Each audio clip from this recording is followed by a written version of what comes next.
Le thème est juste derrière moi et nous allons lire les Écritures après la prière. Prions le Seigneur, Dieu Tout-Puissant, Créateur des cieux et de la terre. Quel privilège d'être dans ta maison et d'écouter ta parole. Qu'il te plaise aujourd'hui que cette exhortation soit de l'eau vive dans le cœur désertique d'un homme et d'une femme. Dans cette terre aride et desséchée sans eau, apporte ta parole qui est une eau de vie, qui est du reste l'eau de vie. Ma prière, que ta parole soit une lumière sur notre sentier. Que ta parole soit un feu qui va nous embraser pour la prochaine saison de notre vie. Que ta parole soit un marteau qui va briser toute forme de résistance mentale, de résistance émotionnelle, qui nous empêche de croire en toi et d'avancer dans la foi et de grâce en Jésus-Christ. Ma prière que par le Saint-Esprit, ce message soit un sceau dans nos cœurs qui va nous rappeler jusqu'au 31 décembre et dans cette nouvelle saison de notre vie, ce que tu veux exactement pour chacun de nous. Au nom de Jésus-Christ, et nous disons Amen. Nous allons lire les Écritures ce soir. Je vais demander au pasteur, je vais demander à la sœur Marléane de prendre une Bible et de lire pour nous les textes que je vous propose aujourd'hui.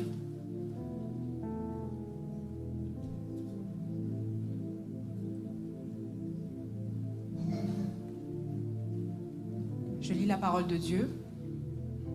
Au 6e mois, l'ange Gabriel fut envoyé par Dieu dans une ville de Galilée appelée Nazareth, auprès d'une vierge fiancée à un homme de la maison de David nommé Joseph. Yes. Le nom de la vierge était Marie.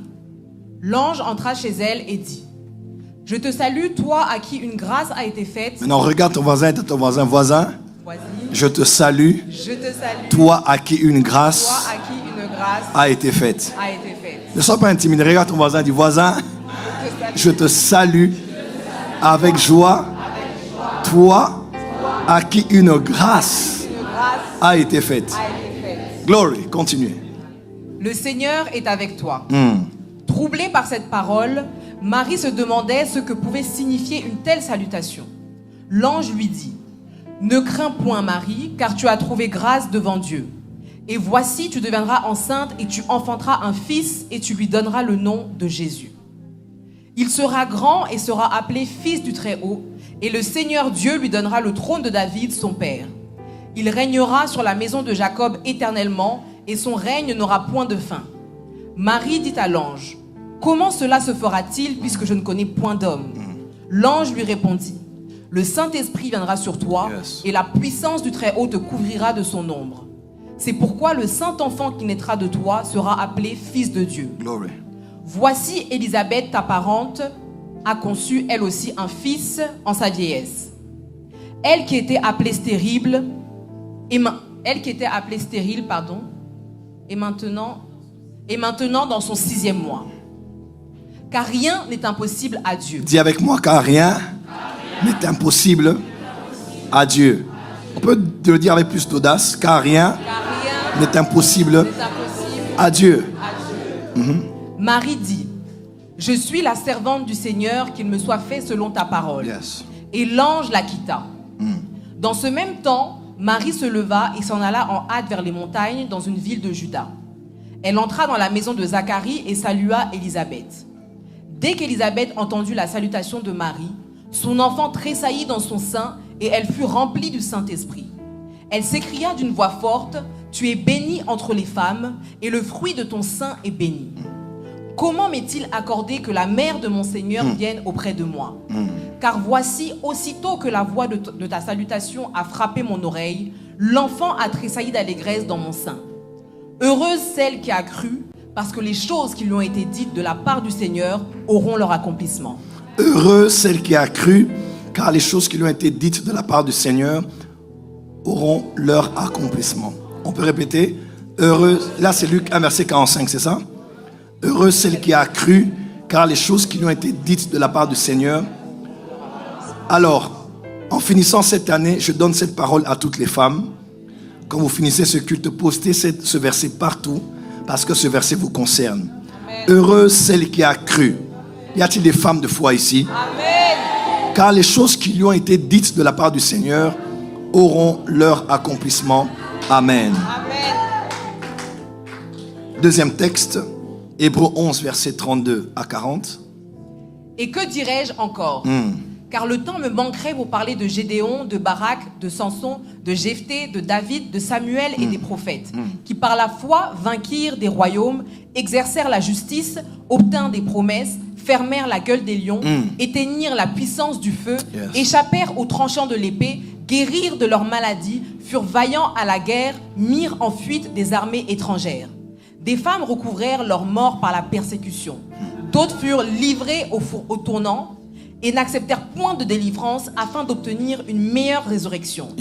D'autres subirent les moqueries et le fouet, les chaînes et la prison. Ils furent lapidés, sciés, torturés. Ils moururent tués par l'épée. Ils allèrent çà et là, vêtus de peaux de brebis et de peaux de chèvres, dénués de tout, persécutés, maltraités, eux dont le monde n'était pas digne, errant dans les déserts et les montagnes, dans les cavernes et les antres de la terre. Tout cela, à la fois desquels il a été rendu témoignage, n'ont pas obtenu ce qui leur à la fois desquels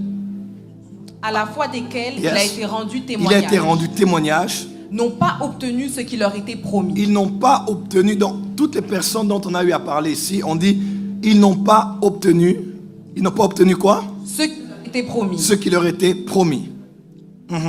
Dieu ayant vu en eux quelque chose de meilleur pour Dieu ayant vu quelque chose de meilleur pour nous. Dieu ayant en vue quelque chose de meilleur pour nous.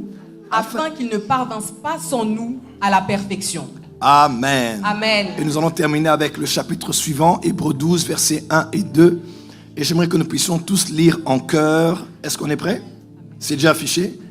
1, 2, 3 en chœur. 1, 2, 3. Nous donc aussi, puisque nous sommes environnés d'une si grande nuée de témoins, rejetons tout fardeau et le péché qui nous enveloppe si facilement et courons avec persévérance dans la carrière qui nous est ouverte, ayant les regards sur Jésus, le chef et le consommateur de la foi, qui, en vue de la joie qui lui était réservée, a souffert à la croix, méprisé l'ignominie et s'est assis à la droite du trône de Dieu. Amen. On va relire le verset premier en chœur. 1, 2, 3, c'est parti. Nous donc aussi, puisque nous sommes environnés d'une si grande nuée de témoins, rejetons tout fardeau et le péché qui nous enveloppe si facilement et courons avec persévérance dans la carrière qui nous est ouverte. Amen. Amen. Non, tiens ton voisin par la main gauche ou droite, on va le dire ensemble puisqu'on parle de nous, n'est-ce pas? 1, 2, 3, c'est parti. Nous donc aussi, puisque nous sommes environnés d'une si grande nuée de témoins, rejetons tout fardeau et le péché qui nous enveloppe si facilement. Et courons avec persévérance dans la carrière qui nous est ouverte.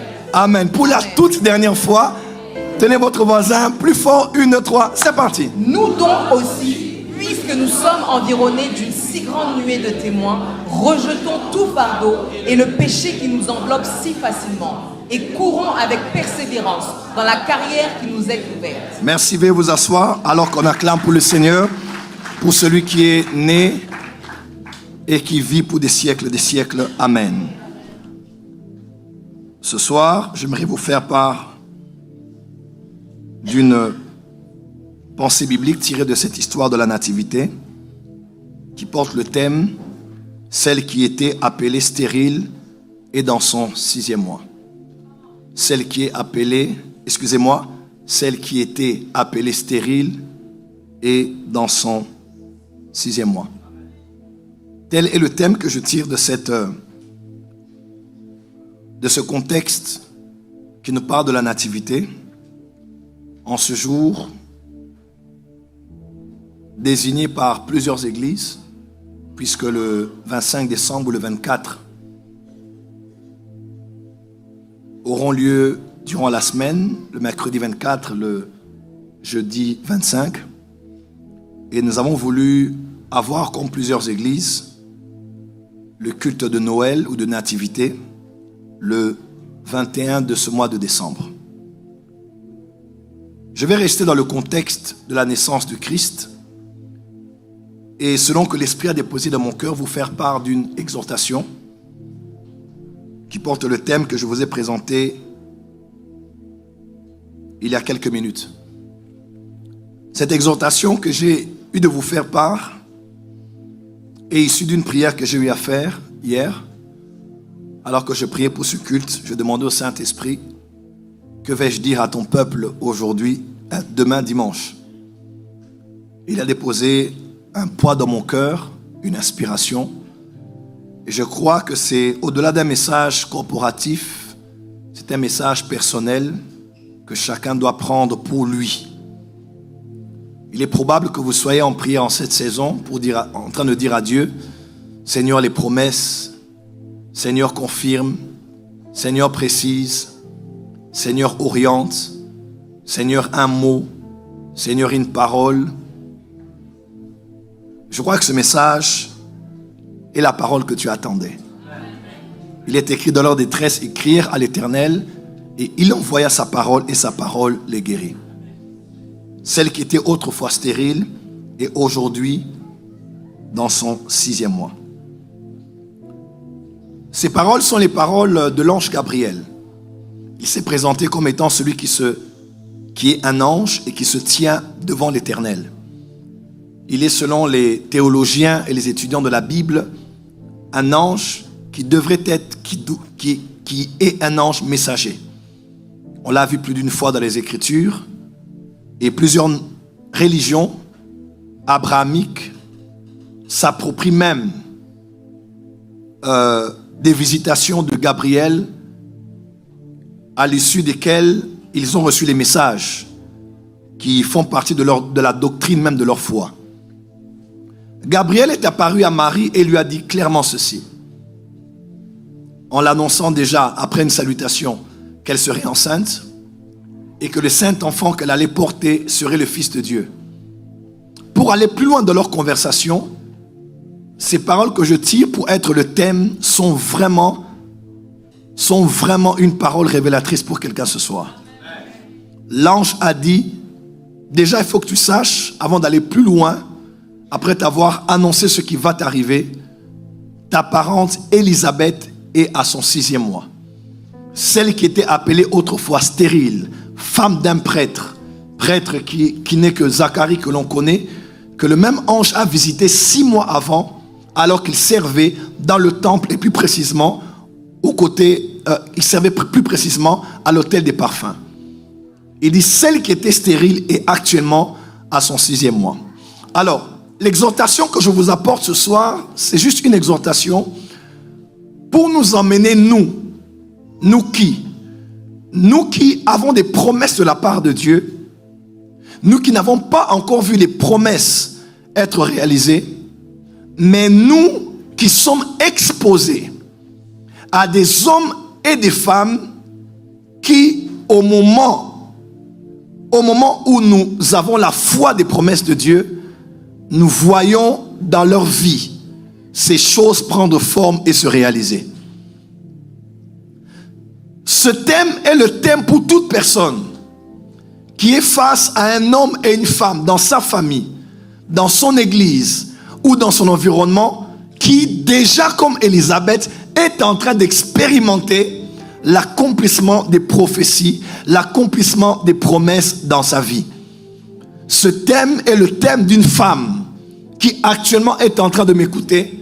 Elle s'attend à Dieu pour un mariage, ça fait des années, mais qui passe par des obstacles, encore des obstacles, mais qui réalise qu'autour d'elle, plusieurs femmes, plusieurs Élisabeth sont en train de se marier. Ce thème est le thème d'un homme qui a l'appel au ministère, qui croit réellement qu'il a l'appel, mais rien ne fleurit pour lui, alors qu'autour de lui, plusieurs qui, même après lui, ont reçu l'appel, sont en train d'émerger et sont en train de fleurir. Ce thème est le thème d'une femme qui croit au fruit des entrailles, mais jusqu'à aujourd'hui qui ne voit pas, alors que plusieurs autour d'elle sont en train d'avoir des enfants. Ce thème est le thème de quelqu'un qui a des projets et des habilités, des fois même dont il est vraiment conscient, comme ayant reçu peut-être plus que les autres, mais qui trouve plusieurs qui n'ont pas eu autant d'avantages à avancer dans la vie. Ce thème est votre thème aujourd'hui. Et si Gabriel devait être là aujourd'hui, alors croyez que Gabriel, c'est moi qui vous annonce que toutes ces personnes que vous voyez qui sont en train de vivre la main de Dieu, qui sont en train d'expérimenter les promesses de Dieu, c'est juste pour vous dire, comme il a dit à la suite, car rien n'est impossible à Dieu. Alors ce thème n'est pas d'abord pour vous permettre de réaliser que plusieurs réussissent autour de vous, comparativement à vous, ou qui ont reçu les promesses, mais j'ai surtout à cœur de vous donner 2 ou 3 leçons de sagesse. Comment se comporter dans la saison des autres? Comment avoir la bonne attitude quand c'est la saison des autres? Comment vivre la saison des autres? Vous savez, c'est bien qu'on parle de vous. C'est bien quand vous êtes autour de la conversation. Mais ça fait quelque chose. Et nous sommes tous humains. De voir qu'autour de vous, on parle d'elle, et encore d'elle, et encore d'elle. On va sur Internet, on parle d'elle. On vient à l'église, elle témoigne. On fait une petite prière. Un prophète viendra à l'église. Alors que tout le monde demande à Dieu de lui parler, c'est encore d'elle dont on parle. Et finalement, on se pose la question, est-ce que Dieu me voit ou bien Dieu ne me voit pas? Ce soir, j'aimerais juste vous exhorter du fond de mon cœur avec les Écritures pour que vous puissiez avoir la sagesse de Dieu. Comment vous comporter quand c'est la saison d'Élisabeth? Comment se conduire quand Dieu même expose une Élisabeth face à vos yeux? Élisabeth qui a un enfant alors que tu n'en as pas. Élisabeth qui a un travail alors que tu n'en as pas. Élisabeth qui prie et qui a vu la guérison alors que tu n'en as pas encore. Comment se comporter dans la saison des autres? C'est bien quand c'est ta saison, mais ça fait quoi d'être dans la saison des autres? Frère, c'est quelque chose. Je me suis converti, j'avais 16 ans et demi. Je donne ma vie au Seigneur et quelques temps après, je suis baptisé du Saint-Esprit. 2 semaines après la nouvelle naissance, je donne ma vie à Jésus. 2 semaines après, je parle en langue. On va à l'église. Je m'étais converti dans une cellule de notre église. À l'église, je suis la formation, je suis baptisé, je passe par la délivrance et j'intègre directement la jeunesse de l'église. Et j'apprends, quelques jours après, que la jeunesse allait se retirer en prière dans une retraite. Et tous les jeunes, l'église était full, il y avait beaucoup de jeunes et quelques jeunes même avec qui j'avais étudié quand nous n'étions pas encore chrétiens, qui faisaient partie des enfants des grandes familles à l'époque, puisque notre famille aussi faisait partie d'une famille connue. Mon père travaillait auprès du président Mobutu à l'époque au Zaïre, qu'on appelle aujourd'hui la RDC. Alors, on s'est préparé pour aller à la retraite, tout le monde était dans la joie. Et tu sais, quand tu donnes ta vie à Jésus au début, là, tu as des questions existentielles. Qui suis-je? Mon appel? Je suis appelé à quoi? Et je vais à la retraite. Et à l'église, déjà, on voyait des prophéties sur des frères et sœurs. Et je suis allé à la retraite, j'ai dit, Seigneur, je vais à la retraite, je veux que tu me parles sur moi, sur ma vie. Et je priais le Seigneur, je disais, je ne sais pas, mais je sens que je suis appelé à quelque chose de très fort, mais dis-moi à quoi est-ce que je suis appelé. Les frères et sœurs, on arrive à la retraite, c'était vers 19h, et la prière devait commencer à 21h, 22h. Tout le monde s'installe, on était à peu près 200 jeunes, 150 à 200 jeunes. Et c'était bien. Vous savez, les premières retraites là du début de la vie chrétienne, tout feu, tout flamme. On entre en retraite, on commence la prière, 22h, prière. Avant minuit, la prière était tellement forte. Lorsqu'on finit l'adoration, ça arrivait comme ça arrive des fois aujourd'hui, on bat les mains, on dit calmez-vous, taisez-vous, Dieu veut parler, faites silence. Et tout le monde a fait silence et on a commencé à prophétiser. Il y avait un prophète qui s'appelait Daniel, saisi par l'esprit, il commence à prophétiser. Et il cite le nom de quelqu'un, Kams. Il était évangéliste à l'église. Kams mon fils. Et on a dit, Seigneur, Kams mon fils, je te connais. Kams, je t'ai choisi. Kams, tu es venu ici avec telle requête. Mais moi, ton Dieu, je suis avec toi. Nous tous, on était contents. On a dit Amen, Amen, gloire à Dieu pour Kams. Et puis la prière a continué. Et c'était tout comme prophétie. On dort, on se réveille à 4h, 5h pour la prière. Avant 6h, à un moment aussi de la prière, on fait silence. Le frère Daniel encore se lève. Alléluia. Kams, mon fils. Kams, ne t'ai-je pas dit? Il a commencé à parler. On a dit, oh, quelle grâce. C'est extraordinaire. On finit la prière. C'est le matin, on brosse les dents, on prend nos douches, tout ça. 10h30, 11h pour commencer la prière. Je vous dis la vérité. On veut commencer à peine la prière. Chèche! Le frère Daniel est en transe. Kams! Oh, mon fils Kams! Ah, frère, entre nous. On a dit, bon, je crois que le réseau s'est limité. On dirait, donc nous tous, on est en retraite ici. Et le frère qui prophétise ne prophétise que pour Kams. Dis à ton voisin, comment vivre dans la saison des autres? L'avant-dernier jour de la retraite, j'avais composé une chanson. Je me rappelle de la chanson, j'avais 17 ans. Tends ton oreille. Ne t'inquiète pas, j'ai plus la voix. Bon. Mais chérie, je chante pour toi à la maison si tu veux. J'ai chanté. C'était un psaume. J'ai commencé à chanter. J'ai dit, Seigneur, mais tu ne me parles pas? Qu'est-ce qui se passe? C'est une des premières expériences que j'ai eues de ma vie chrétienne qui m'a permis de réaliser que je ne serai pas toujours à la une, que je ne serai pas toujours le premier, que je n'aurai pas toujours en premier, mais que je devrais accepter qu'il y a des hommes et des femmes qui recevront avant moi, qui seront sur les projecteurs avant moi, qui seront élevés avant moi, qui vont percer avant moi, qui vont recevoir avant moi. Et je devrais accepter d'être là et de voir combien on les acclame encore et encore, et de rejoindre aussi ceux qui les acclament pour les acclamer alors que c'est leur saison. Celle qui était stérile est aujourd'hui à son 6e mois, car rien n'est impossible à Dieu. Quelques paroles de sagesse. Comment vivre lorsque c'est la saison des autres? Écoutez-moi très bien. Lorsque Dieu permet que dans votre vie, vous puissiez être face à des hommes et des femmes qui sont en pleine de leur saison, il est très possible que votre cœur ne reste pas le même si vous n'avez pas la capacité d'avoir la bonne attitude. Et croyez-moi, une mauvaise attitude peut ralentir ce que vous êtes censé recevoir. Une mauvaise attitude face à ce qui arrive aux autres peut ralentir, peut même bloquer, à la limite annuler ce que Dieu a à vous donner. Quelqu'un peut dire Amen? Je vous donne quelques versets.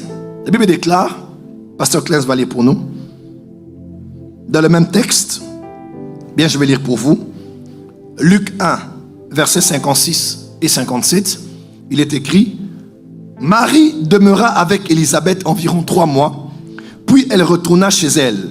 Le temps où Élisabeth devait accoucher arriva, et elle enfanta un fils. Donc Élisabeth devait accoucher, elle enfanta un fils. Ses voisins et ses parents apprirent que le Seigneur avait fait éclater envers elle sa miséricorde, et ils se réjouirent avec elle. Quelqu'un peut dire avec moi, et ils se réjouirent avec elle. On précise dans le verset 58, on dit ses voisins et ses parents. Donc les parents, la famille, les voisins, ceux qui n'étaient pas de la famille, ils apprirent que le Seigneur avait fait éclater envers elle sa miséricorde. On dit et ils se réjouirent avec elle. Votre version dit quoi à la place? Et ils se réjouirent avec elle. Votre version dit et ils se réjouirent avec elle. On dit quoi chez vous? Et les lecteurs de la Bible de la part des cieux, on dit quoi? Et ils se réjouirent avec elle. La même chose. Et ils sont dans la joie avec Élisabeth. Une autre version. Une autre version. Vous n'avez que les mêmes versions? Ok. Et ils se réjouirent avec elle. La première des choses qu'il faut savoir, lorsque Dieu permet à une personne proche, comme ta parente, n'est-ce pas? Il a dit ta parente Élisabeth. Généralement, c'est des gens qui sont près de nous, qui expérimentent la main de Dieu. La première des choses qu'il faut savoir et qu'il faut avoir comme attitude, c'est la capacité de se réjouir de la grâce des autres. La capacité de se réjouir de ce qui arrive aux autres.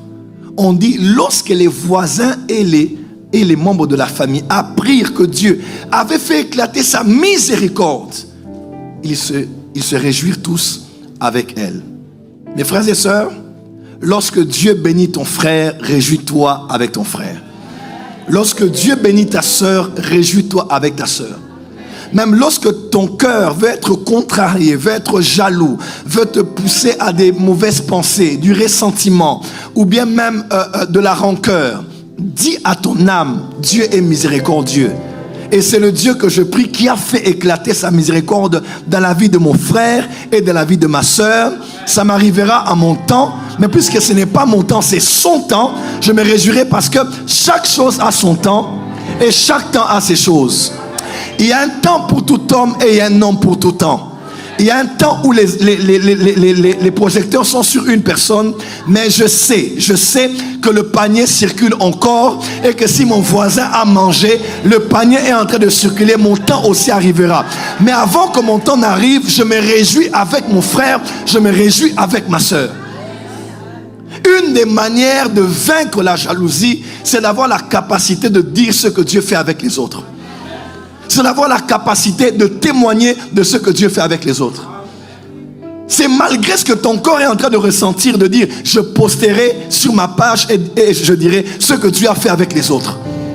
C'est aussi une manière de te discipliner, de te rééduquer, de changer ton homme intérieur pour que ton homme intérieur soit soumis non pas à tes sentiments ou à ta chair, mais à la parole de Dieu. Vous savez, dans 1 Corinthiens 12, ce que j'aime, c'est que l'apôtre Paul, après avoir parlé des dons spirituels, il parle du corps du Christ. Et il parle des membres. On a plusieurs membres, mais un seul corps. Quelque part, au verset 26 de 1 Corinthiens 12, l'apôtre Paul dit, « Et si un membre souffre, tous les membres souffrent avec lui. Et si un membre est honoré, tous les membres se réjouissent avec lui. » Quelqu'un peut dire Amen.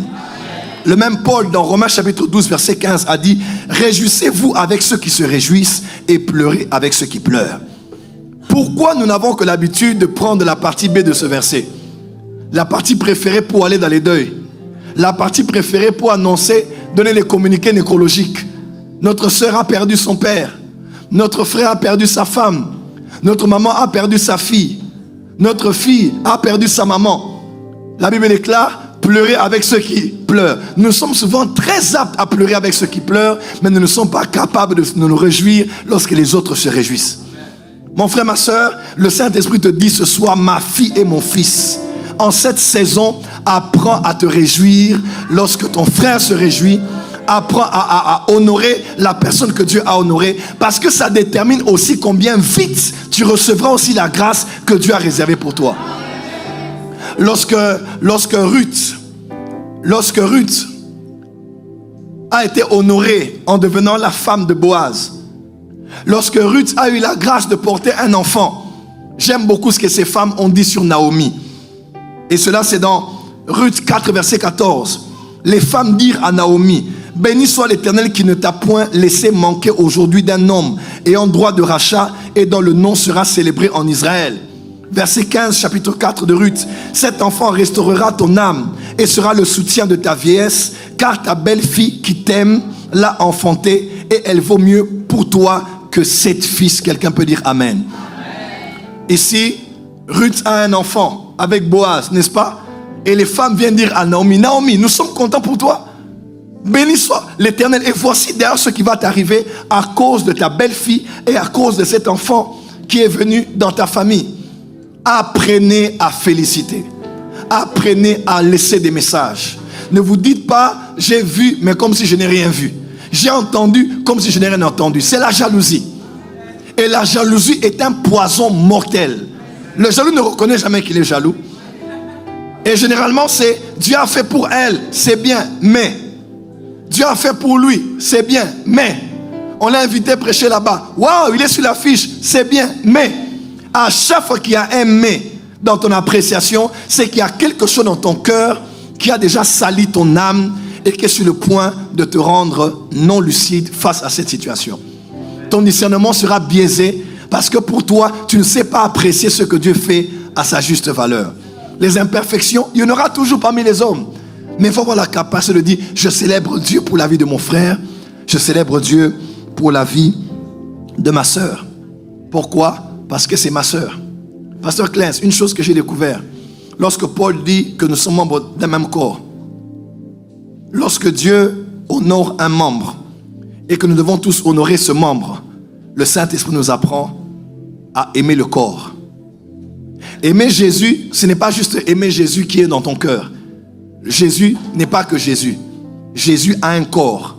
Et ce corps est composé de ton frère et de ta sœur. Ne me dis pas ici, oh moi je vais à l'église, moi je vais que pour Jésus, puis je vais à la maison. C'est faux. Jésus, ton frère et ta sœur, tes frères et sœurs de l'église font partie du membre qui compose le corps de ce Jésus-là. Quand tu pries pour un de ses membres, tu pries pour Jésus. Tu n'as pas dit amen. Quand tu protèges un de ses membres, tu protèges Jésus. Quand tu persécutes un de ses membres, tu persécutes Jésus. Regardez quand Jésus apparaît à Paul dans Actes chapitre 9. Paul pouvait mieux le comprendre parce que c'était même au début de son appel au ministère. Jésus dit, pourquoi me persécutes-tu? Jésus n'était plus là, il était à la droite du Père. Mais comment cela se fait que Jésus puisse s'identifier à tous ces croyants que Paul persécutait et était sur le point de persécuter encore, puisqu'il avait des lettres. Il était en mission. La lumière tombe sur lui. L'apôtre Paul tombe. Mes frères et sœurs, il dit, pourquoi me persécute? Donc, tous ces chrétiens que tu vois, étaient-ils parfaits? Non. Étaient-ils tous craignant Dieu? Pas forcément. Mais Jésus s'est identifié à eux en disant, ce sont les membres de mon corps. Quand tu les fais souffrir, tu me fais souffrir. Quand tu les réjouis, c'est moi que tu réjouis. Beaucoup de chrétiens, même des serviteurs de Dieu, n'ont pas la notion du corps de Christ. Mes frères et sœurs, regarde ton corps un peu humain.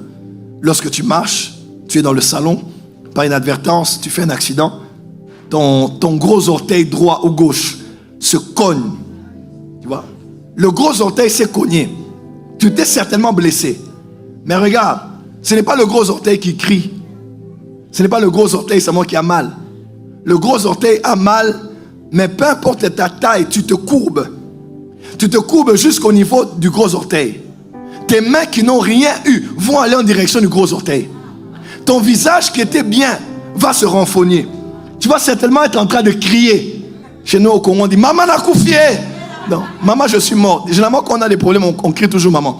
Voilà. « Maman n'a couffé !»« Maman, je suis mort !» Et tu vas commencer à pleurer. Et ton corps va commencer à se crisper. Tu auras mal de partout. Tout ton corps a mal, alors que ce n'est qu'une petite partie de ton corps qui a été touchée. Quelqu'un peut dire amen. Mais le contraire est possible aussi. Lorsque tes yeux voient un bon repas. C'est fort. C'est fort. Lorsque tu prends ta cuillère, ou nous, originaires du Congo, je prends ma main pour bien couper le foufou. Je prends le foufou. Ma main est entre... Alors que ma main ne mangera pas. Mes yeux qui ont vu ne mangeront même pas. Mais ma main va aller, va faire quoi? Va couper le foufou, va mettre un peu dans les feuilles de manioc, va prendre encore de la sauce, va couper un peu de la viande. Et quand ça montera, frère, quelqu'un a dit, la bouche ne se trompe jamais de la direction qui mène, la main ne se trompe jamais de la direction qui mène à la bouche. Même dans le noir, ta main trouve toujours la direction de la bouche. Et quand tu manges, ton visage est dans la joie.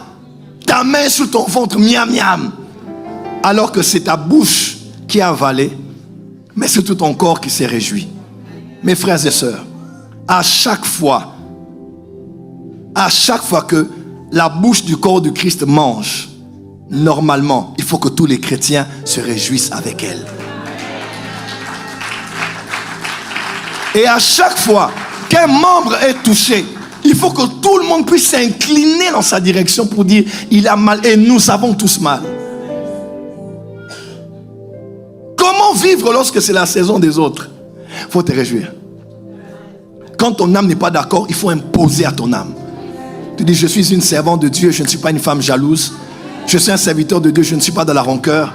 Mon cœur est pur car il est écrit heureux ceux qui ont le cœur pur car ils verront Dieu. Je veux voir Dieu aussi dans ma vie. Et j'impose à mon âme de se réjouir de ce que Dieu fait avec mon frère, de ce que Dieu fait avec ma soeur. Dis amen très fort. Dis amen très fort. Dis à ton voisin, réjouis-toi de l'élévation des autres. Change de voisin, dis voisin. Réjouis-toi de l'élévation des autres. Écoute-moi. Quand tu vois quelqu'un sur le chemin de l'ascension, accompagne-le. La Bible déclare, lorsque Job a prié pour ses amis, quelque temps après on dit Dieu l'a restauré. Mes frères et sœurs, il faut que tu pries pour que les autres aient de l'argent, que les autres se marient, que les autres soient stables. Et quand tu vois ça, tu dis gloire à Dieu, parce que c'est tout ce qu'on attendait. Une des choses que j'ai eu à apprendre depuis que je suis dans le ministère, c'est à veiller sur mon cœur. Des fois, je parle plus des autres que de moi-même. Pas juste pour édifier le corps, ou pour les rendre recommandables, ou pour les faire connaître, puisque j'ai les médias aujourd'hui. Je suis peut-être le prophète de la francophonie qui est l'un des plus suivis, peut-être le plus suivi sur Internet. Et c'est la vérité. Mais quand je parle des autres, c'est pour que les gens coupent et disent, voilà aussi ce que Dieu fait avec les autres. Je ne le fais pas que pour célébrer le corps, je le fais aussi pour mon âme. Pour rappeler à mon âme, je ne suis pas tout, c'est Dieu qui est tout. Dieu m'a donné beaucoup, mais je manque beaucoup aussi. Je suis une partie du corps. Je suis le bras, l'autre est la jambe. Il est la jambe, elle est la jambe, l'autre est l'œil. L'autre est l'œil, l'autre est l'oreille. Et nous tous, nous sommes les membres du même corps. Quand tu comprends que nous sommes le même corps, tu n'attaqueras pas les autres. Tu ne mettras pas les bâtons dans les roues sous l'ascension de quelqu'un d'autre. Quand Dieu décide d'élever quelqu'un, même à l'église, ne sois pas là, comment on a élevé? Moi, on m'a humilié. Non, c'est pas qu'on a élevé, on t'a humilié. Non. Chacun a sa place dans la maison de Dieu et chacun a sa place dans le corps de Christ. Dis à ton voisin, réjouis-toi. Change de voisin, dis voisin, réjouis-toi. Et tu sais, il est écrit que Marie a appris que ça faisait 6 mois qu'elle était enceinte. Elle est restée 3 mois avec Élisabeth. 3 mois avec Élisabeth. Pourquoi? Certainement, elle assistait. Lorsque c'est le temps de quelqu'un, investis-toi dans son temps. C'est un musicien, il est connu. Sois avec ce musicien, accompagne-le. Elle se marie. Waouh, c'est ma petite sœur. Pourtant, je suis censé me marier avant elle. Qu'est-ce que je fais? Je m'investis. Qu'elle se marie bien pour la gloire de Dieu. Dieu le fera aussi pour moi. En toute chose, ce n'est pas ce que Dieu va te donner. C'est le cœur que tu auras quand il va te le donner. Et c'est le cœur que tu garderas après l'avoir reçu. Dis à ton voisin, réjouis-toi de la grossesse d'Élisabeth. Change de voisin, dis voisin, réjouis-toi de la grossesse d'Élisabeth. Quand Dieu élève quelqu'un, élevez-le. Quand Dieu acclame quelqu'un, acclamez-le. Quand Dieu expose quelqu'un, exposez-le. Ne travaille jamais contre la saison de quelqu'un. Parce que sa saison risque de travailler contre toi. Je vous l'ai toujours dit, le diable, aussi diable qu'il est, Satan, Lucifer, Belzébul ou Samaël ou que sais-je son nom ou les autres noms de ceux qui sont ses pères. Écoutez-moi très bien. Ils peuvent être 1000 fois Satan. Satan peut rassembler tous les démons, tous les sorciers, tous les anges dessus de l'univers. Ils ne pourront jamais arrêter l'été d'arriver. Ils ne pourront jamais interrompre le cycle de l'été, de l'hiver, de l'automne, du printemps. Jamais de la vie. Parce que même Satan, aussi Satan qu'il est, il ne peut jamais dire, bon maintenant c'est l'hiver, je vais changer l'hiver en été. Il peut le faire? Never. Parce que tu ne peux pas aller contre la saison de quelqu'un. Et si tu as un cœur qui se rend mal de la saison des autres, laisse-moi te dire, tu seras le seul à souffrir. Parce que Dieu va continuer à l'élever. Dieu va continuer à le bénir. Et tu vas le bloquer sur Facebook pour rien. Mon frère, ma soeur, sois calme. Ton temps arrivera parce que Dieu fait chaque chose bonne en son temps. Quelqu'un peut dire Amen très fort. Dis à ton voisin, je me réjouis pour toi. Je célèbre ta grâce. Je célèbre ton temps. Amen. Un jour, on a posé la question au Bishop Jakes. On a dit, mais comment depuis que tu as été élevé par Dieu aux États-Unis, on dirait chaque année tu es toujours connu, à chaque saison tu es toujours là. Jakes a dit, je n'ai toujours pas été dans ma saison. Il a dit, il y a des fois où ce n'était même pas ma saison. Mais tout le monde a cru que c'était ma saison parce que j'ai appris à entrer dans la saison des autres et à travailler avec eux quand c'était dans leur saison. C'est ainsi que T.D. Jakes, à un moment, il montait très fort seul. Mais après, il a été intelligent. Quand il a vu Jamal Brown sortir, il a pris, il a invité. Quand il voit tel sortir, il prend, il le met. Quand il prend, en d'autres termes, il est possible d'être dans ta saison, mais dans la saison des autres. Oh. Il y a des gens qui ne sont plus dans leur saison, mais on les voit toujours en actualité parce qu'ils ont eu l'intelligence. Ils n'inventent pas la roue. Ils savent que maintenant c'est son temps à lui. Ils vont s'attacher à quelqu'un qui est dans son temps. Ne dis pas, oh si je vais avec elle, on dirait que si je profite. Papa, il faut profiter. Quand c'est le temps de quelqu'un, oh. Dis à ton voisin, je suis là et je vais profiter. Oh, mais est-ce que c'est la vérité? C'est la vérité. Il faut apprendre à entrer dans la saison des autres. Quand c'est sa saison, contribue à sa montée, contribue à sa percée, contribue à sa protection. Combat toutes les personnes qui sont en train de combattre cette personne. C'est très important. La nativité nous rappelle aussi qu'une femme avait reçu des promesses, mais était face à une qui avait déjà vu, qui commençait déjà à voir l'accomplissement de ses promesses. Mais quand elle fait, elle est allée vers Élisabeth. Elle est restée 3 mois avec elle. Et tous les voisins, tous les parents se sont réjouis d'avoir vu combien Dieu avait éclaté sa miséricorde envers Élisabeth. Mes frères et sœurs, quand tu vois ton frère et ta sœur monter, peux-tu consulter un peu son passé? Sa gloire peut te déranger, mais regarde son histoire. Tu peux dire non, il ne mérite pas, elle ne méritait pas. Mais c'est la miséricorde. Ça ne dépend pas de celui qui veut ou qui court. Quand Dieu fait miséricorde, il a fait miséricorde à quelqu'un. Et réjouissez-vous de cette miséricorde. Deuxièmement, apprenez ceci.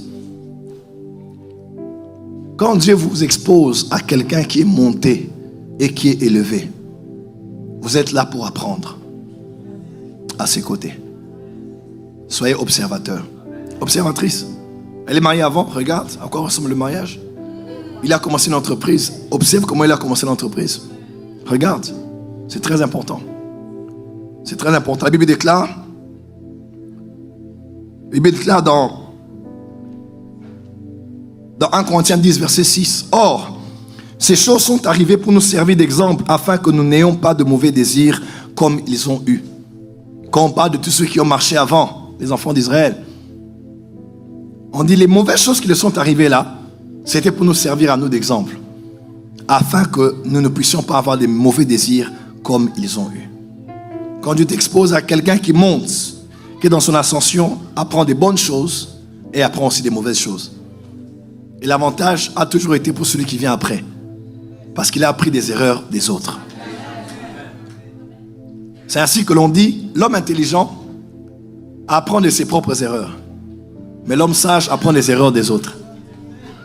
L'homme intelligent attend de commettre les erreurs pour en tirer des leçons et être détenteur d'une sagesse pour dire aux gens, voici comment on ne fait pas. Mais en attendant de faire l'erreur et de te relever après l'erreur, ça peut te prendre 5 ans, 10 ans après un divorce. Mais l'homme sage ne fait pas ça. L'homme sage n'attend pas de faire des erreurs. Il étudie la vie des autres. Il voit les erreurs des autres. Il tire déjà des leçons. Il n'a pas besoin de reproduire l'histoire. Il a besoin de gagner du temps. De gagner 10 ans et de percer en ayant reçu la sagesse, comment on ne fait pas. Lorsqu'on a recommandé David à la maison de Saül, Saül a demandé vraiment que David reste chez lui à la maison. Vous le savez, 1 Samuel 16. Et David était dans la maison de Samuel. Vous savez quoi? David était là et il regardait ce roi. Pourquoi Dieu t'emmène chez un roi? Il est possible parce qu'en toi sommeille un roi qui doit apprendre auprès d'un roi dans sa maison à proximité afin que tu saches comment est le protocole royal, comment on vit quand on est roi, comment on gère la pression. Quand Dieu t'expose à la royauté, ce n'est pas pour te frustrer ou pour te rendre jaloux ou pour te faire sentir mal ou bien humilier ou bien te donner un mal-être. Pourquoi c'est toujours eux, c'est pas moi. Dieu t'a exposé à Saül parce que tu es le prochain roi. Et vous savez quoi? Entre la déchéance de Saül, ma fille, et le sacré de David qui est devenu roi, ils se sont écoulés 25 années. Donc Saül était rejeté, mais était resté 25 ans sur le trône. Vous savez pourquoi? Parce que Saül était choisi par Dieu, mais il était un produit impréparé. Et Dieu s'est dit, si je prends David, je le remplace directement, j'aurai un Saül bis. Alors je préfère supporter un homme imparfait pendant 25 ans, tout en préparant celui qui prendra le relais, que rapidement d'élever quelqu'un et pourtant il ne sera pas encore un produit fini. Dieu est plus sage que toi.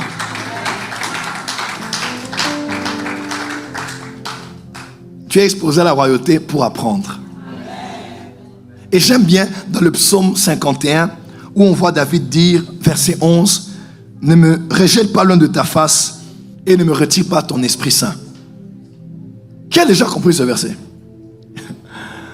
Déborah, lorsque David, après avoir fait tuer Uri et après avoir pris sa femme Bathsheba, a entendu les paroles du prophète Nathan, David a écrit le psaume 51 et David a dit au verset 11, « Ne me rejette pas loin de ta face et ne me retire pas ton Esprit Saint. » Celui qui le disait était un homme qui était un roi, mais qui avait vécu dans la maison d'un roi.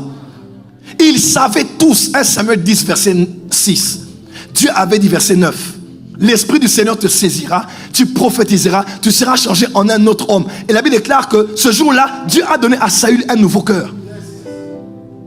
Parce que Saül avait reçu en lui l'Esprit Saint, avait reçu sur lui l'Esprit de Dieu. On a vu combien les exploits il avait fait parce que l'Esprit était sur lui. Mais lorsque l'Esprit l'avait quitté, cet homme qui était un roi lucide, mature, qui écoutait le prophète, a éliminé des prêtres dans la ville de Nob, a poursuivi David jusque chez Samuel à Rama pour aller le faire tuer, ainsi que tous les prophètes.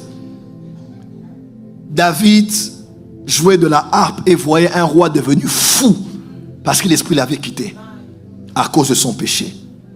Les années se sont passées et lui aussi il était roi. Il a dit, j'ai péché comme Saül. Je me rappelle de ce à quoi ressemble un roi sans le Saint-Esprit. Je me rappelle combien peut tomber si bas un roi qui n'a pas le Saint-Esprit. Alors Seigneur, verset 11, chapitre 51, ne rejette pas loin de ta face. Ne me retire pas le Saint-Esprit. Parce qu'il avait tiré des leçons dans la maison de ce roi. Quand Dieu t'expose à des hommes et des femmes élevés, c'est pour que tu voies ce que tu ne dois pas devenir. C'est pour que tu voies ce que tu dois faire et que tu ne dois jamais faire. J'ai dans mon ministère très tôt été exposé, très tôt, même pas 5 ans de vie chrétienne, été exposé à des hommes de Dieu ouins qui m'ont enseigné l'onction, mais qui sont morts dans la maison des prostituées. Qui m'ont enseigné l'onction, mais qui sont morts de sida. Et moi, tu te dis, mais Seigneur, pourquoi je suis si jeune? Tu veux déstabiliser ma foi à ce point où je dois voir quelqu'un qui a l'onction et qui vit dans le péché. Et Dieu m'a fait comprendre que je t'ai fait voir ça pour que tu voies ce que tu ne dois jamais devenir. Un homme de Dieu qui prend la Bible et te dit, regarde, on vengera, Dieu punira Babylone parce qu'elle a bu le sang des apôtres et des prophètes. Fils, même les prophètes ne peuvent rien contre Jézabel, contre Babylone, pour justifier ce qu'ils faisaient. Et quand je voyais ça, j'ai failli perdre la foi. Comment quelqu'un peut se lever et dire, recevez, toute l'église tombe, et aller avec des prostituées et mourir de sida. Sa femme même, la veuve m'a écrit dernièrement. Dommage que j'ai perdu le numéro. Mais c'est l'homme qui m'a enseigné l'onction en premier, pour que je voie ce que je ne dois jamais devenir. Quand Dieu élève quelqu'un, l'élévation va avec beaucoup. Voilà pourquoi il faut prier pour être préparé. Ouais. Quand tu montes, tout de toi monte. Ton mauvais français monte. Tes erreurs d'anglais montent. Ouais. Tes faiblesses vont être amplifiées autant que ta gloire. Et les péchés que tu n'as pas pu vaincre au début de ton ministère vont te détruire à la fin de ton ministère. Voilà pourquoi il faut prier Dieu.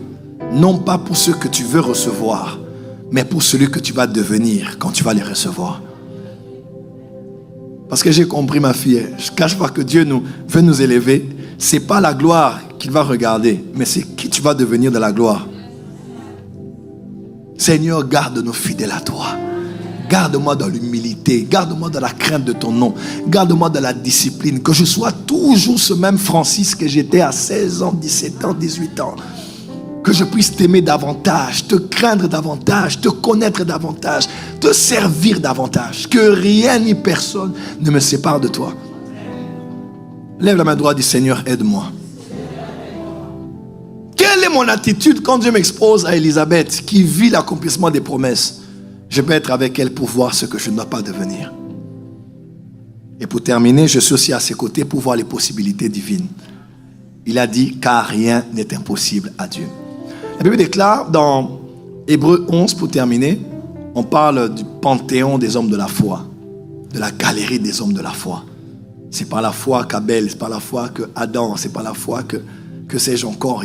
La liste est tellement longue. Il dit même le temps me manquerait de parler de tel. Et il explique qu'est-ce qui leur est arrivé avec le temps. Et après il dit, nous donc environnés d'une aussi grande nuée de témoins courons. L'image biblique est l'image de ce qui se passait chez les Grecs avant et ensuite chez les Romains. Ils aimaient beaucoup les jeux. D'ailleurs les Jeux olympiques, Olympe vient de là, olympique, Olympe. Lorsqu'ils organisaient des jeux, il y avait une section, comme ça se fait encore aujourd'hui, quand il y a une Coupe du Monde, vous allez voir un Samuel Eto'o, un Diego Maradona en son temps, un Pelé en son temps, et plusieurs autres légendes qui sont là. Ils ont des places d'honneur, des chefs d'État, des autorités, des fédérations qui sont là. Pourquoi? Pour assister à la finale, ou au premier match, ou un match particulier de leur pays. Et là où ils se placent là, c'est exactement où se plaçaient certains coureurs ou athlètes romains ou grecs. On appelait cette galerie la nuée des témoins.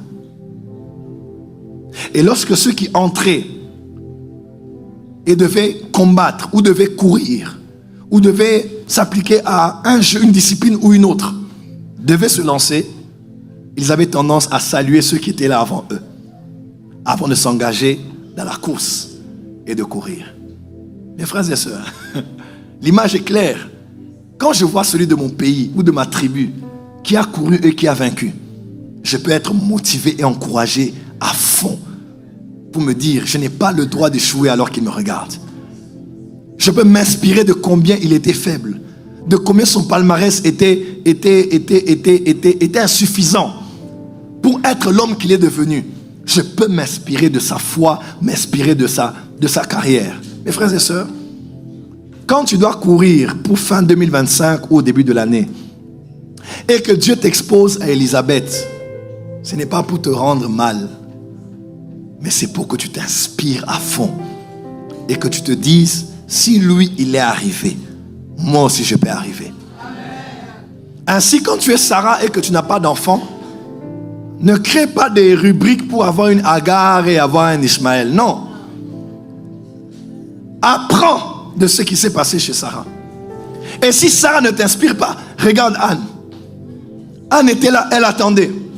On dit que Anne, que Dieu avait rendue stérile. Frère, il y a des choses, ce ne sont ni les liens, ni les autels, ni les blocages. C'est Dieu qui a bloqué. Tu peux donner l'offrande autant que tu veux. Tant que Dieu a bloqué, Dieu a bloqué. Et Dieu n'a pas bloqué parce que tu as des liens. Il n'a pas bloqué parce que tu es mauvais. Il a bloqué parce que Pénina a des enfants anonymes. Mais toi, un enfant que tu auras, il sera le père spirituel du premier roi d'Israël, le père spirituel du deuxième roi d'Israël. On parlera de lui dans 1 Samuel, 2 Samuel, 1 Chronique. Ah, dis Amen, viens. Dieu garde le meilleur pour la fin. Hey! Hey! Hey! Tiens ton voisin, dis voisin, je suis stérile. C'est l'Éternel qui m'a rendu stérile. Car l'enfant qui sortira de moi ne sera pas un enfant ordinaire. Je dis, le foyer qui sortira de toi ne sera pas ordinaire. Le travail qui viendra de toi... Ah, dis amen bien. Le ministère qui sortira de toi ne sera pas ordinaire. Des fois, Dieu rend stérile pour que nul ne se frappe la poitrine et dise, c'est moi qui l'ai fait. Mais que tout le monde dise, ça c'est le doigt de l'Éternel. Ainsi que Anne, la maman de Samson, même la mère de Jean le Baptiste, Élisabeth, ont été des femmes dont les ventres étaient verrouillés par l'Éternel Dieu. Parce que les enfants qu'elles allaient porter n'allaient pas être des enfants ordinaires. Ce qui va se faire dans ta vie ne sera pas ordinaire. L'extraordinaire n'est jamais venu dans des circonstances ordinaires. Il faut qu'il y ait d'abord des problèmes avant que la gloire ne paraisse. Quand tu faiblis dans la foi, ouvre la Bible, consulte les héros de la foi, regarde la nuée des témoins. Ils ont souffert comme toi, ils ont eu faim comme toi, ils ont été rejetés comme toi. Certains ont été impatients comme toi. Ça traînait tellement, ils ont pété un câble, ils ont dit, mais pourquoi Dieu veut faire cela? Frère, pourquoi Dieu t'expose à Élisabeth? Parce que celle qui était appelée stérile, oui, Dieu peut changer les choses. On l'a appelée stérile des années. Mais vous savez quoi? Son mari Zacharie continue à travailler pour Dieu. Combien d'entre nous viennent encore à l'église parce que ça tarde? Combien d'entre nous brûlent encore le parfum parce que ça tarde? Combien d'entre nous nettoient encore l'église alors que ça tarde? Combien d'entre nous sont encore à leur poste alors que ça tarde? Tout le monde aujourd'hui, surtout en France ici, bon, je suis fatigué, je réfléchis sur ma vie. Vous n'êtes pas des enfants de Dieu. Vous êtes des mendiants, des profiteurs de Dieu. Regardez ce qu'il est écrit dans Hébreux 11. On dit, toutes les personnes dont on parle n'avaient même pas vu ce qui leur était promis. Hein? Malgré ça, ils ont cru. Es-tu capable de continuer à aimer Dieu alors que je n'ai pas vu ce que tu attendais? Tu es capable? Dieu n'a pas besoin des mendiants, Dieu a besoin des adorateurs. En anglais, on dit, I've made my mind. Moi, Joël Francis Tato, j'ai décidé qu'il me donne ou qu'il ne me donne pas, il est mon Père. Il sait ce qui est bon pour moi. Il le fera en son temps. Il y a beaucoup de choses que j'ai reçues. Beaucoup. Il y a aussi beaucoup que j'attends. Comme tout être humain. Comme tout homme. Comme tout mari. Des choses que j'attends. Mais jamais de ma bouche je vais murmurer. Jamais. Je mettrai à genoux chaque matin dans mon salon. Là où je m'assois d'habitude. Ceux qui sont venus au salon savent. Là où je me mets toujours à genoux là. Seigneur, je t'aime encore ce matin. Seigneur, je suis là, c'est encore moi. Donne-moi la force de te servir aujourd'hui encore. Mon corps est fatigué, j'ai trop prêché. Donne-moi la sagesse, l'intelligence. Des fois, je pense bien faire les choses, je ne les fais pas bien, mais aide-moi. Par le Saint-Esprit, aide-moi. Seigneur, il y a telle chose que j'attends de ta part. Interviens, j'y glorifie ton nom. Mais Seigneur, même si tu ne me donnes pas ça. Mais les amis de Daniel ont dit, oh roi, nous savons que notre Dieu va nous délivrer de cette fosse, de cette fournaise ardente. Mais même s'il ne le fait pas, rassure-toi, hein, on va mourir en gardant la foi en lui.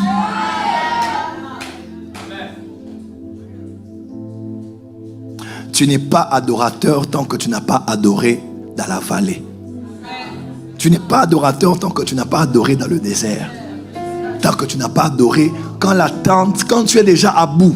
Tu regardes ton âge, tu regardes ton âge, tu regardes tes petites sœurs, tes petits frères, tu regardes tes cousines, tu regardes même tes enfants, tu dis, hey, c'est quoi ces liens? Après on dit là-bas, enseignement c'est les hôtels. Allez, toi tu pars là-bas hôtel.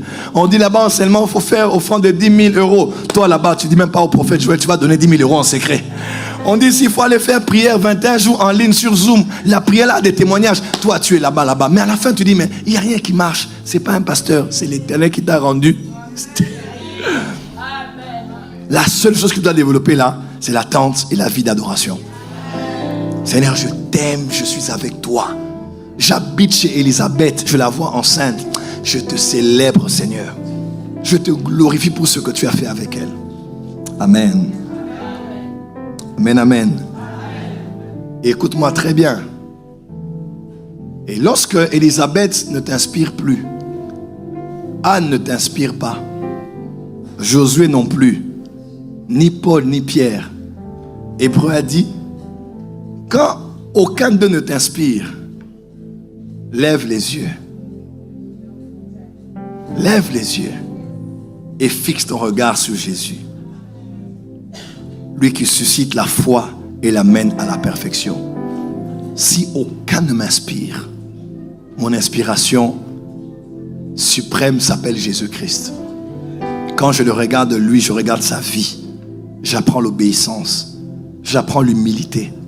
Regardez Jésus, aussi grand qu'il était, il retire ses vêtements, il se ceint les reins, il va laver les pieds de ses... Frère, toi tu pourras faire ça? Non, je suis l'évêque. Non, moi je suis prophétesse. Comment vivre dans la saison des autres? Il faut appliquer toutes ces choses que j'ai eu à donner ce soir. Je veux clôturer ma petite exhortation en te disant, le ciel ne regarde pas tes mains qui sont prêtes à recevoir ce qui t'a été promis. Le ciel regarde ton cœur. Comment tu réagis à ce qui est déjà arrivé aux autres. Je peux répéter ce que j'ai dit? Plus de toi. Le ciel, en cette saison, ne regarde pas tes mains bien ouvertes en attente de ce qui t'a été promis. Mais le ciel actuellement regarde ton cœur. Comment tu réagis à la vue d'Élisabeth enceinte, dont la grossesse est développée avant toi. Comment tu réagis face à la gloire des autres, à l'élévation des autres, au succès des autres. Aujourd'hui, prends la résolution d'attendre, mais avec la bonne attitude. D'attendre, mais avec la patience. La patience, ce n'est pas attendre, mais savoir la bonne attitude pendant l'attente. Car beaucoup de gens attendent en ayant déjà créé des hagards ça et là pour voir comment aider Dieu. N'aide pas Dieu. Dieu est Dieu. Des fois, ce n'est pas Satan. C'est Dieu qui te travaille, qui t'éduque et qui veut te donner l'ossature intérieure de la femme servante de Dieu qu'il attend que tu deviennes. De l'homme de Dieu qu'il attend que tu deviennes. Je termine en disant ceci. Quand Dieu m'a appelé au ministère, une servante de Dieu m'a dit quelque chose que j'avais réfuté. Elle a dit Francis. À l'époque, j'étais Francis. Elle dit Francis, il y a des choses que je ne vivrai avec Dieu qu'après 15 ans, après 10 ans, après 20 ans. Mon esprit a rejeté ça. Tu sais pourquoi? Parce que je me suis dit jamais de la vie. Jésus revient bientôt. L'enlèvement peut avoir lieu à tout moment. Les âmes doivent être gagnées. Jésus revient. L'antichrist est à la porte. Celui qui le retient va bientôt être enlevé avec l'église. 10 ans, 15 ans, 20 ans. Non, Jésus peut revenir demain. Mais je suis encore là. Près de 30 ans après, je continue d'apprendre. Il y a des choses que j'ai eues après 10 ans. Après 15. Tu sais, moi je voulais me marier à 19 ans. Et j'étais tombé amoureux d'une sœur de la chorale. Oh, les sœurs de la chorale. Ma mère me disait, ce n'est pas ta femme. Je disais, ma mère est contre mon appel. Tu sais pourquoi? Je lisais le livre de Tel Osborne. Il s'était marié, je crois, à 20 ans. Sa femme avait 19 ans. Donc moi, je disais, je ne veux pas connaître les scandales des autres serviteurs de Dieu. Seigneur, à 20 ans, je me marie. Ma femme a 19 ans. Et on va s'aimer. On va prêcher l'évangile. Tu sais, la foi des enfants, là. Je vais me marier jeune. Je me marie après 40 ans. Tu imagines un peu? Je me suis marié, ça fait 4 ans. Quelqu'un me suit? Moi qui croyais que j'allais me marier à 19 ans. Mais je n'étais pas prêt pour le mariage. Si je dis reçois le mariage, tout le monde dira je reçois. Mais est-ce que tu es prête à être une bonne femme aussi? Tu demandes toujours, donne-moi un homme bien. Est-ce que tu es une femme bien? Moi, je veux être la femme d'un serviteur. Actuellement, il y a une polémique sur Internet, je n'entrerai pas dans ça. Mais beaucoup de gens disent, je veux être la femme d'un serviteur de Dieu. Est-ce que tu as le cardio? On ne devient pas la femme d'un homme de Dieu. On est. Il faut être né pour ça. Si tu n'es pas né pour ça, tu ne pourras pas tenir. Tu peux avoir les meilleures mamans qui t'entourent, les meilleurs mentors qui te coachent. Si tu n'as pas la structure intérieure, tu vas craquer. Épouser un pasteur, c'est comme épouser un musicien profane. C'est comme épouser un féticheur. Épouser un médecin. Épouser un militaire. Donc même si on te prêche, il faut de l'équilibre dans le foyer. Il y aura toujours des sacrifices. Tous les pasteurs qui vous prêchent là, non, il faut l'équilibre, papa. L'équilibre là, ça n'existe jamais à 100% dans le foyer d'un pasteur. C'est comme si tu épouses le chef de l'État. N'imagine pas que tu es avec le chef de l'État, donc ta vie sera une vie équilibrée. On aura comme ça une semaine de vacances. On ira à Versailles. On prendra du bon temps. Le président n'a pas ce temps-là. Tu vois un peu? Donc des fois on demande des choses mais on n'est pas prêt à les gérer. Voilà pourquoi la main qui tient ce que Dieu te donne s'appelle sagesse. Le verbe le plus important après le verbe recevoir, c'est le verbe gérer. Es-tu prête à gérer ce mariage-là? Seigneur, élève-moi un petit combat dans ton département à l'église. Ouf, tu déprimes. J'ai des maux d'estomac. Parce qu'un frère a dit quelque chose et tu as appris qu'il a dit. C'est même pas vrai. Pasteur Joly, ulcère. Et quand on te mettra sur miniature sur TikTok, tu feras comment? Tu vas te suicider. Dis à ton voisin cardio. Dis à ton voisin cardio. Que Dieu vous bénisse abondamment. Merci beaucoup. Dieu vous bénisse. Dieu vous bénisse. Tiens ton voisin 2 à 2. Bénis ton frère. Prie pour son élévation. Prie pour son succès. Prie pour son ministère. Prie pour sa destinée. Lève la voix et prie.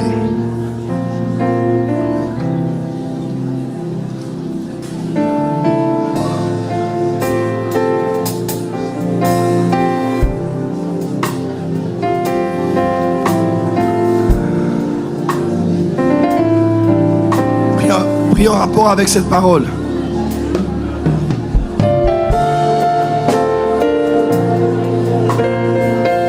Yes. Garde ma soeur, garde mon frère et garde-moi. Garde-moi, Seigneur. Oh, Shabradabase.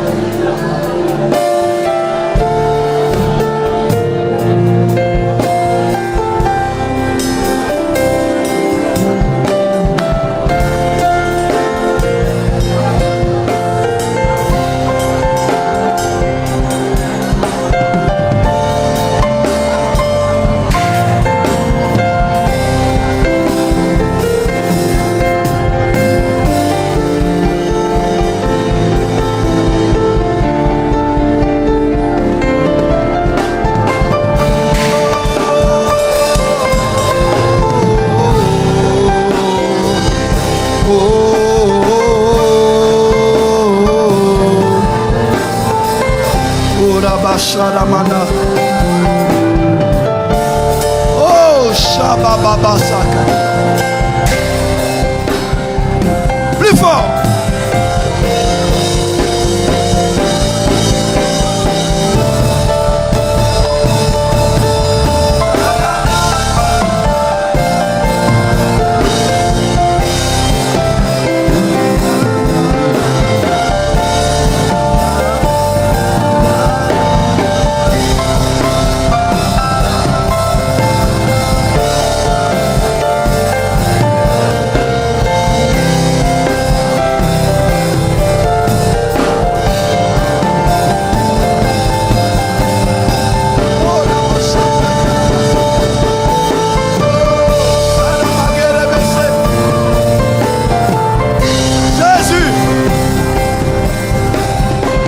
Aide-moi à attendre avec patience, à attendre avec un cœur pur,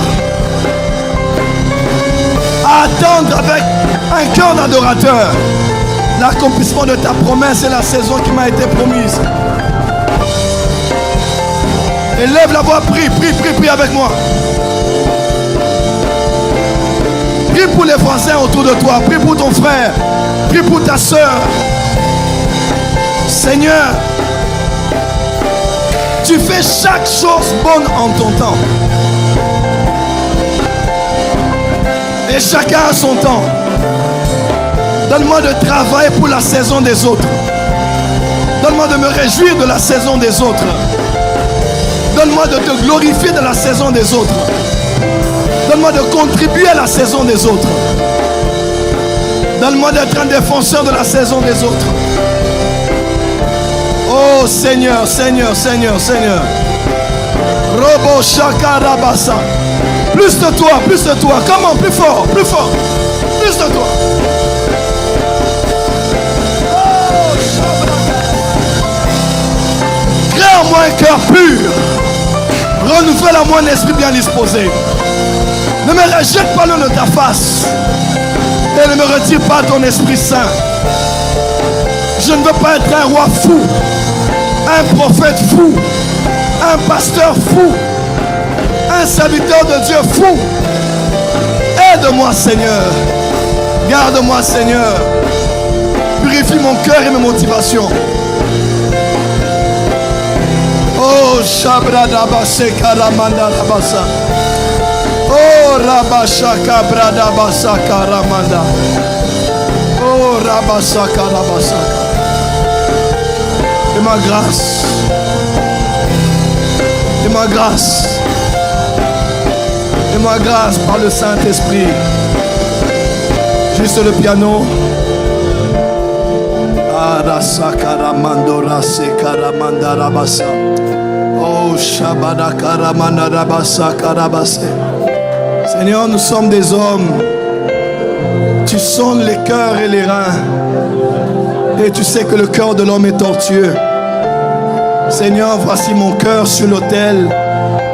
Voici nos cœurs sur l'autel. Nous refusons la jalousie. Nous refusons l'envie. Le sentiment de croire que les autres ne méritent pas ce qu'ils ont.